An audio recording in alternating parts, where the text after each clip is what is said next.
to build your prayer life despite your very busy schedule. Listen, believers, God is not against your schedule. What God is against is doing life without Him. And in this video, I'm going to be showing you how to build a strong spirit and a strong walk with God, irrespective of how busy you are. And believe me, you don't want to skip this video for anything in this world. Please like this video, because when you do so, you're helping this video to spread to a greater number of people on this platform. Thank you very much. Listen, believers, if you want to build a very strong prayer life despite your busy schedule, there are systems you need to defeat.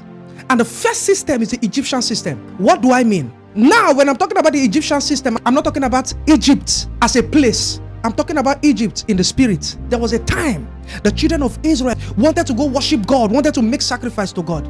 Now, when it got to the ears of Pharaoh, Pharaoh made the statement. And that's what is happening to many people in our generation. He said, you are no longer to supply the people with straw for making bricks. Let them go and gather their own straw, but require them to make same number of bricks as before. Don't reduce the quota. They are lazy. That is why they are crying out, let us go and worship our God. And you see what the Bible is saying? The children of Israel wanted to go worship God, sacrifice to God. But when Pharaoh heard it, Pharaoh said, increase the workload on them so that they will not have time to seek the face of God. That is what is happening to many people in our generation. Is that the workload is so much on them that their spirit is weak. And you need to understand that in the day of trouble, in the day of attacks, it is the strength you have built over time that will speak for you. That is why in your walk with God, busyness should not be an excuse. The Bible said in Proverbs 24 verse 10, if you faint in the day of adversity, your strength is small. Are you seeing? What the Bible is trying to tell us is that there may be times in the life of a man where Satan may throw attacks. At that point, it is the strength you have built over time that you will use to respond. Now imagine a believer that has not built strength. He has been so busy. Then one day the enemy strikes, and that day he has no strength to fight. So one thing you must understand is that if you find yourself in a space where you are too busy, you must now take prayer as a lifestyle, not just an event.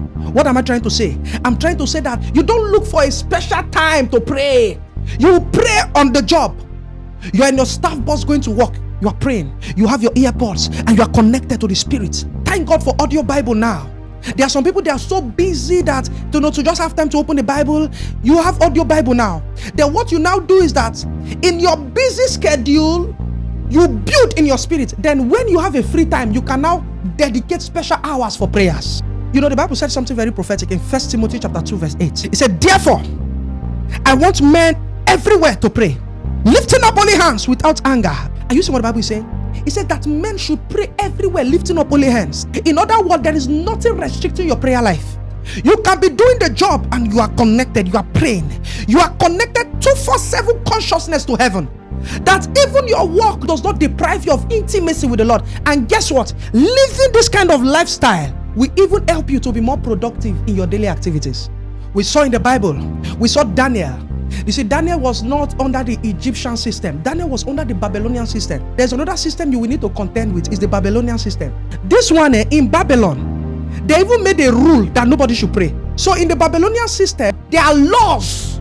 I mean, nobody even says it physically. It is a law in the spirit that nobody prays. You discover that immediately you move to a new location, prayer fire dies. Immediately you got a new job, your prayer life just dropped. That's a Babylonian system. So it is not for you to quit the job, it is for you to shine the light and release the breaker on that system. The Bible speaking in Daniel chapter 6 verse 7, it said the royal administrators, prefects, advisors and governors have all agreed that the king should issue an edict to enforce the decree that anyone who prays to any god or human being during 30 days shall be thrown into the lion's den. Are you seeing? It was a law that was built that anybody that was around the king's premises, anybody in Babylon that prays 30 days, we go into the lion's den. And this law still happens in our days. There are places where if a fire-branded person enters, his prayer life begins to drowse.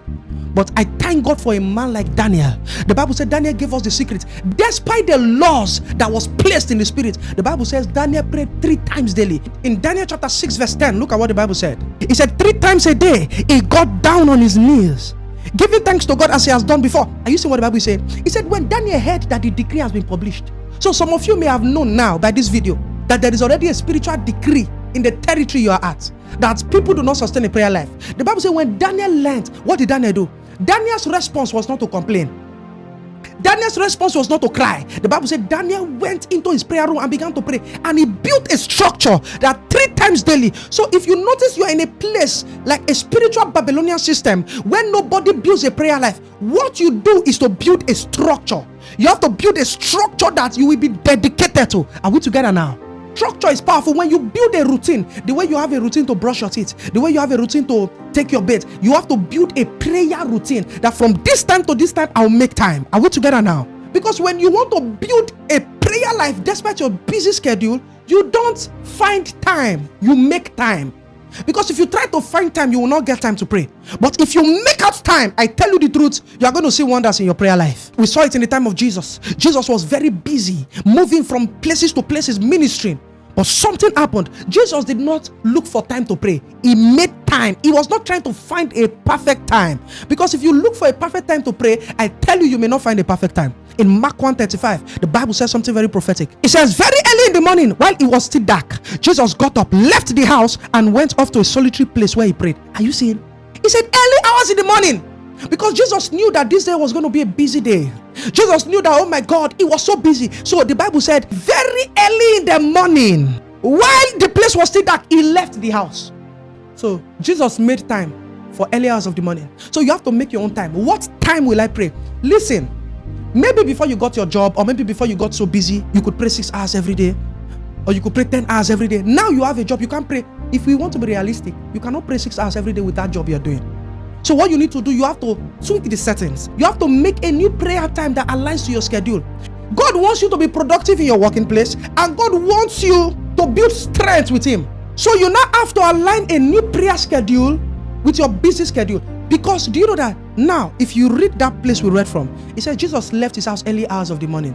Do you know there was a time the Bible said Jesus prayed all night? In Luke chapter 6 verse 12, it said one day soon afterwards Jesus went up to the mountain to pray, where he prayed to God all night. Are you saying all night? Are you saying all night? But there was a particular day where Jesus was busy. He could not do all night. What did he do? Early hours of the morning. Look for a comfortable time that works for you. So whenever your routine changes, you need to change your prayer structure. If you used to pray 12 midnight before, but now you discover that you get back from work late, you are tired, you can shift your prayers to 4 a.m., 4 to 6, or 3 a.m. You see, in this kingdom, we don't idolize a particular time for prayer. We don't idolize it. So long you have a time that you know you are undistracted, you are not praying and dozing, walk with that time and watch how your spiritual life will skyrocket. Are we together now? You can have days where you do prayer walks. Maybe you are walking and you are speaking in tongues. You connect your ear pod. You are speaking in tongues. You are praying in the spirit. This is where you can also allow your alarms work for you. You can set prayer times on different alarms, different prayer alarms, that when it rings, you know that it is time to pray. Are we together now? So you need to understand, these believers, that busyness is not an excuse. If you don't master your schedule, then your schedule will master over you. The real test of spiritual maturity is the ability to keep your prayer altar active despite your busy schedules. In Psalm 84 verse 7, he said they go from strength to strength. Every one of them in Zion appeared before God. Are you saying that when you keep appearing, the Bible says something is happening to you. You are growing from strength to strength. Are we together now? Yes. Please tell us in the comment section what really stood out for you in this video. I would really love to read your beautiful comments. Please do not forget to kindly click the like button. Please hit the subscribe button. And please do not forget to kindly hit the notification bell so that you're always going to get notified whenever I post new videos on this platform. And if you have been blessed by this video, you know you're born again, you have not accepted Jesus into your life as your Lord and Savior, you see, that's the only thing that will matter after all has been said and done on this earth. And Jesus made it very easy for us. The only way is to believe in Him with our heart and confess Him with our mouth. So if you want to make this life-changing decision, please say this prayer with me. Lord Jesus, I come to you today, recognizing that I'm a sinner in need of your grace. I believe that you died for my sins and rose again, so that I can be forgiven and have eternal life. Today, I surrender my life to you. I ask you to come into my heart, cleanse me from all sin, and make me a new creation.